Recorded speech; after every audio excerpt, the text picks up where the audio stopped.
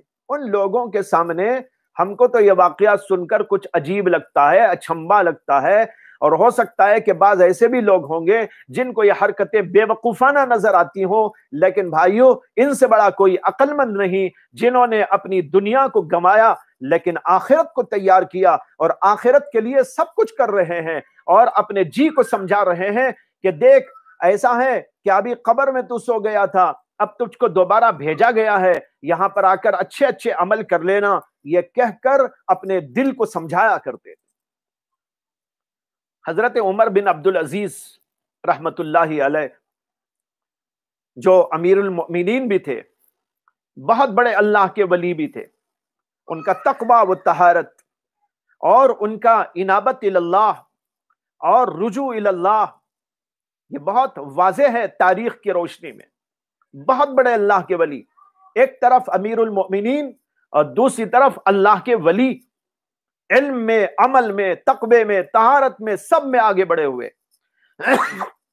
ایک دفعہ ان کو محمد ابن کعب القرظی نے دیکھا کہ وہ ضعیف ہو گئے ہیں، نحیف ہو گئے ہیں، اور جسم کا رنگ بھی ذرا بدل گیا ہے، حالانکہ وہ بڑے حسین اور خوبصورت تھے۔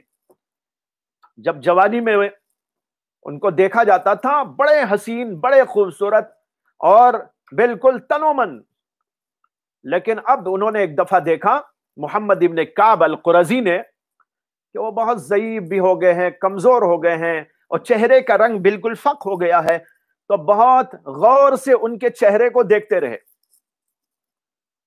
عمر بن عبدالعزیز رحمت اللہ علیہ نے ان کو دیکھ لیا کہ مجھے گھور گھور کے دیکھ رہے ہیں، تو پوچھا کہ اے ابن کعب، تم مجھے ایسا گھور کے کیوں دیکھ رہے ہو؟ کبھی ایسا پہلے تو نہیں دیکھتے تھے۔ تو انہوں نے کہا کہ یا امیر المؤمنین، بات یہ ہے کہ آپ ایسے حسین تھے، ایسے جمیل تھے، اور ایسے صحت مند تھے، آپ کا جسم ایسا تھا، لیکن اب میں آپ کو دیکھ رہا ہوں تو ضعیف ہو گئے ہیں، نحیف ہو گئے ہیں، کمزور ہو گئے ہیں، چہرے کا رنگ بھی فق ہو گیا ہے، کالے سے پڑ گئے ہیں، یہ میں دیکھ رہا ہوں۔ تو یہ سن کر امیر المومنین نے کیا عجیب جواب دیا، ہمارے لیے اور آپ کے لیے عبرت ہے، اور دل کے اوپر اس کا اثر لینا چاہیے۔ حضرت عمر بن عبدالعزیز نے فرمایا، اچھا تم اس حالت میں مجھ کو دیکھ کر تعجب کر رہے ہو، لیکن ذرا سوچو کہ جب میں مر جاؤں گا، قبر میں مجھ کو دفن کر دیا جائے گا، اور 3-4 دن گزر جائیں گے، تو اس وقت میں میرا کیا حال ہوگا؟ کیڑے مجھے پکڑے ہوئے ہوں گے، اور ناک اور منہ سے جو ہے گندگی نکل رہی ہوگی، جسم سڑنا شروع ہو جائے گا، کیڑے مکوڑے میرے جسم کو کھا رہے ہوں گے، اور کہیں سے جو ہے پیپ اور لہو نکل رہا ہوگا۔ اس صورت میں اگر تم مجھ کو دیکھو گے تو تب تمہارا تعجب کا حال کیا ہوگا؟ اللہ اکبر!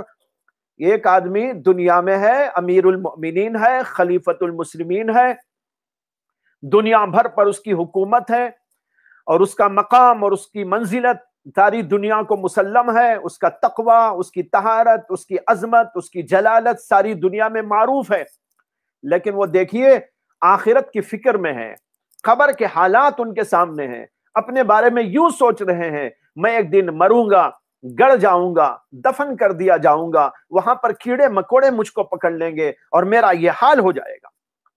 یہ ہے یاد رکھنے کی چیز کہ ہم ہر وقت اس کا تصور کرتے رہیں، موت کا تصور، آخرت کا تصور، اور اسی طریقے پر وہاں کے احوال کا تصور، قبر کے حالات کا تصور، منکر اور نکیر کے آنے کا اور سوال کرنے کا تصور، اور پھر قبر کے اندر کسی کے لیے نعمتوں کا اور کسی کے لیے جو عذاب کا سلسلہ ہوگا اس کا تصور، اور پھر آخرت میں جب اٹھائے جائیں گے تو وہاں پر حساب کا، کتاب کا، اور اس سے پہلے جو احوال پیش آنے والے ہیں حساب و کتاب سے پہلے، کہ بہت گھمبیر مسئلہ ہوگا اور سارے لوگ پریشان ہوں گے، اور انسان عام تو عام، حتیٰ کہ انبیاء اکرام علیہم السلام بھی پریشان ہوں گے۔ اس کو یاد کیا جائے، اور پھر اس کے بعد جب اللہ کے سامنے پیشی ہوگی ایک ایک چیز کا جواب دینا ہوگا۔ جو لوگ نماز چھوڑتے ہیں ان کو توجہ دینا ہے، یہ ہم کو حساب دینا ہوگا۔ حدیث میں آتا ہے سب سے پہلے جس چیز کا حساب ہوگا وہ نماز ہوگی۔ نماز میں آدمی صحیح نکل گیا تو پھر ٹھیک، اور اگر یہیں پر اٹک گئی گاڑی تو پھر آگے تو کسی چیز میں چلنے والی نہیں ہے۔ اللہ کے نبی کہتے ہیں سب سے پہلے اس کا سوال ہوگا اور اس کا جواب دینا ہوگا، اور یہ سوال و جواب کا جو سلسلہ چلے گا بغیر کسی ترجمان کے، بیچ میں کوئی ترجمانی کرنے والا نہ ہوگا، براہ راست اللہ سوال کریں گے، براہ راست ہم کو جواب دینا ہوگا۔ ایک دنیا کے عام کسی پوسٹ پر رہنے والے کے سامنے ہم کو کھڑا کر دیا جائے، کسی دنیا کے بادشاہ کے سامنے کھڑا کر دیا جائے، کسی چیف منسٹر کے سامنے کھڑا کر دیا جائے، یا کسی معمولی ایم ایل اے کے سامنے کھڑا کر دیا جائے، وہاں بھی ہماری حالت دیگرگو ہونے لگتی ہے، اور کبھی زبان لڑکھڑانے لگتی ہے، پیر اور قدم ہمارے لڑکھڑانے لگتے ہیں۔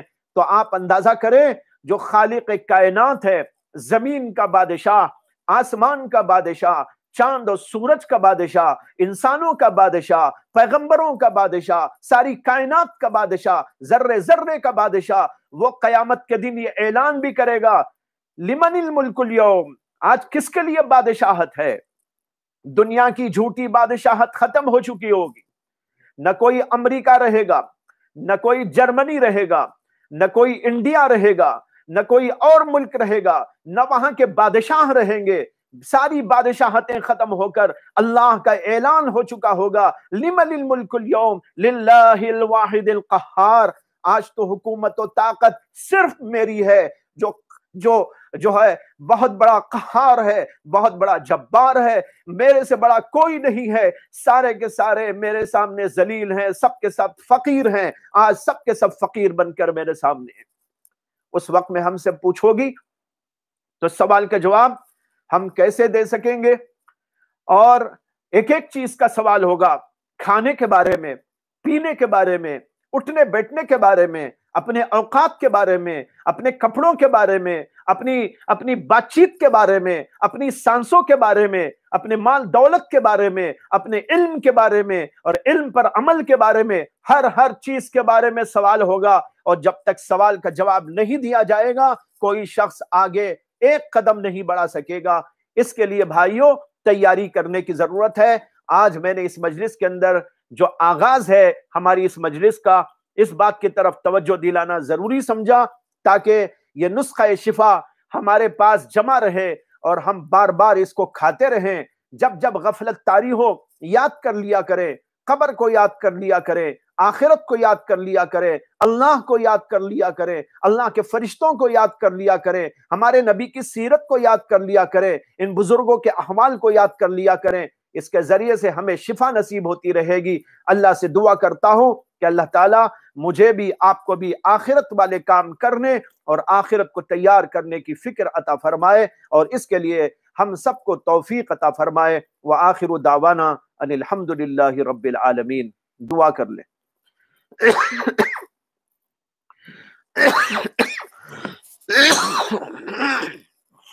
اللہم صلی علی سیدنا مولانا محمد وعلى آل سيدنا مولانا محمد وبارك وسلم. ربنا آتنا في الدنيا حسنة وفي الآخرة حسنة وقنا عذاب النار. ربنا لا تزغ قلوبنا بعد إذ هديتنا وهب لنا من لدنك رحمة إنك أنت الوهاب. لا إله إلا الله الحليم الكريم. سبحان الله رب العرش العظيم. الحمد لله رب العالمين. اللهم إنا نسألك موجبات رحمتك وعزائم مغفرتك ومنجيات أمرك والسلامة من كل إثم والغنيمة من كل بر والفوز بالجنة والنجاة من النار. اللهم لا تدع لنا ذنبا إلا غفرته ولا هما إلا فرجته ولا ضرا إلا كشفته ولا دينا إلا قضيته ولا مريضا إلا شفيته ولا ضالا إلا هديته ولا فقيرا إلا أغنيته ولا حاجة من حوائج الدنيا والآخرة هي لك رضا إلا قضيتها ويسرتها یا ارحم الراحمین. اے اللہ ہمارے گناہوں کو معاف فرما، ہماری خطاؤں کو درگزر فرما.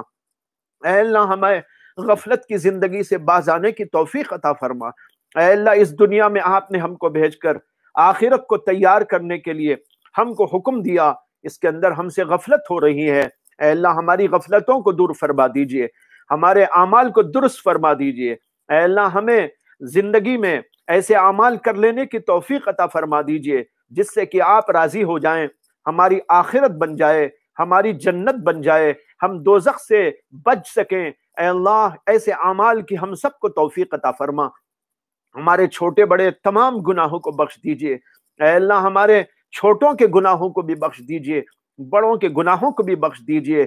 جو حاضر ہیں ان کے گناہوں کو بھی معاف فرما، جو یہاں حاضر نہیں ان کے گناہوں کو بھی معاف فرما. اے اللہ جو بیماریاں پھیل رہی ہیں، اے اللہ اس سے ہم سب کو نجات عطا فرما.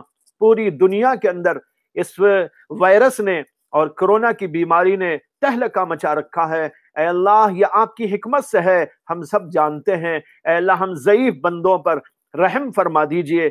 اے اللہ ہم ضعیف بندوں پر کرم فرما دیجئے. اے اللہ ایک نظر رحمت فرما دیجئے. اے اللہ اس بیماری کو ہٹا کر ہم سب کو عافیت عطا فرما، صحت عطا فرما. جو لوگ دنیا سے جا چکے مسلمان، اے اللہ ان سب کی مغفرت فرما. اے اللہ جو لوگ بیمار ہیں انہیں شفاء عاجلہ کاملہ مستمرہ دائمہ عطا فرما. اے اللہ بہت سے لوگوں نے دعاؤں کی درخواست بھیجی ہے، اے اللہ ان سب کو شفاء عاجلہ کاملہ عطا فرما. اے اللہ جو مرحومین کی لیے دعاؤں کی درخواست کی، اے اللہ ہم ان کے لیے بھی دعا کرتے ہیں. اے اللہ ان کی مغفرت فرما.